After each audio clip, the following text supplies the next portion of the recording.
আসসালামু আলাইকুম ওয়া রাহমাতুল্লাহি ওয়া বারাকাতুহু। প্রিয় দর্শক, তো লাস্ট আবার 10 বছর ধরে আমার আব্বা কোনো চাষ করে না, মানে কোনো গৃহস্থী করে না। তো এবার শখ ছিল যে অনেক বছর যেহেতু করি না, লাস্ট একবার আমরা একটু গৃহস্থী করি। তো এখন আমাদের খেতে কিছু কাজের লোক হয়েছে, তো তাদের জন্য আমি ভাত নিয়ে যাইতেছি। আর আজকে আপনাদেরকে দেখাবো যে আলহামদুলিল্লাহ মিষ্টি আলু, মরিচ, ডাল, কি একেবারে এত বাম্পার ফসল আল্লাহ দিয়েছে, আমরা খুব হ্যাপি। যে তাই আমরা চাচ্ছি এটা আপনাদের সাথে একটু শেয়ার করার জন্য। আমার বাবা, তো উনি যে সময় যেটা করে একেবারে মনোযোগ দিয়ে করে, এজন্য মনোযোগ দিয়ে করে যে যেটা করে করার মতোই করব। তো আমাদের ক্ষেতের কাছাকাছি চলে আসলাম। আলহামদুলিল্লাহ, আল্লাহ রাব্বুল আলামিন যে ফসল দিছে ইনশাআল্লাহ।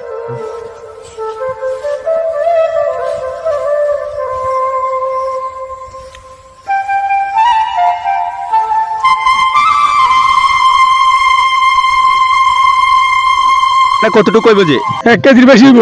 1 কেজির বেশি। হ্যাঁ, ইনশাআল্লাহ। এবার কেমন ফসল হইছে? আমার ভালো ফসল হইছে।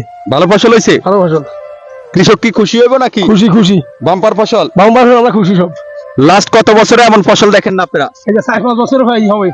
4-5 বছর পরে এই ফসল আপনারা দেখতেছেন। হ্যাঁ, আলহামদুলিল্লাহ। এ হচ্ছে আমাদের ডাউল ক্ষেত, এটাতে ডাউল করছে আমরা। তো আলহামদুলিল্লাহ, আলহামদুলিল্লাহ। দেখেন আল্লাহ দিয়েছে আমাদেরকে। এবার সবাই ভাত খাইতেছে লাস্ট অনেক বছর পরে, এভাবে এই পরিবেশে মোটামুটি সবার সাথে একটু সময় কাটানো সময় হয়েছে। তো আমার কাছে অনেক ভালো লাগে যে একজন কৃষক কত কষ্ট করেন শুধু আপনাদেরকে একটু ভালো টাটকা শাকসবজি খাওয়ার জন্য। দেখেন মাথার ঘাম তারা পায়ে ফেলে এত অক্লান্ত পরিশ্রম করেন, যে আপনারা যেন যারা শহরে থাকেন, যারা চাকরি বাকরি করেন, যারা কৃষিকাজের সাথে যুক্ত নেই, তাদেরকে সুন্দরভাবে তারা যেন বাজারে গিয়ে কিনে খেতে পারেন, তাই তারা অনেক পরিশ্রম করে। আর এই কৃষকেরাই হচ্ছে আমাদের দেশের প্রকৃত যোদ্ধা। একটা কথা আছে না যে কৃষক বাঁচলে বাঁচবে দেশ, গর্বে সোনার বাংলাদেশ। এই কৃষককে বাঁচানোর জন্য আপনারা সবাই চেষ্টা করবেন, কৃষকেরা যেটা চাষ করে সেটা যেন ন্যায্য প্রাপ্য যেন পাই। আমাদের কাজ করে ভালো লাগে, ভালো লাগে। আল্লাহ করে। হ্যাঁ, আল্লাহ আল্লাহ, আমরা আল্লাহ ব্যবস্থা করে দিতে, আল্লাহ ব্যবস্থা করে দিতে। ঠিক আছে, সবাই ভালো থাকবেন। ইনশাআল্লাহ দেখা হবে আপনাদের সাথে সব সময়। আর আপনাদের তো ভিডিও করছি, সবাই দেখবো। খুশি আপনারা? খুশি হলাম। দর্শক, আপনাদেরকে এখন দেখাবো যে কৃষকেরা কত কষ্ট করে যে প্রথম যে মিষ্টি আলুগুলো তোলে। প্রথম হচ্ছে এই যে এগুলোর লতা কেটে নিতে হয়। এভাবে লতা যখন আস্তে আস্তে দেখে লতা কাটতে হয়, যাতে করে হাতে কাশির পোষ না লাগে। আর এখানে এগুলা কাটার পরে আবার কেউ কেউ এই যে মাটির নিচ থেকে এভাবে কোদাল দিয়ে আস্তে আস্তে তুলতেছে তারা।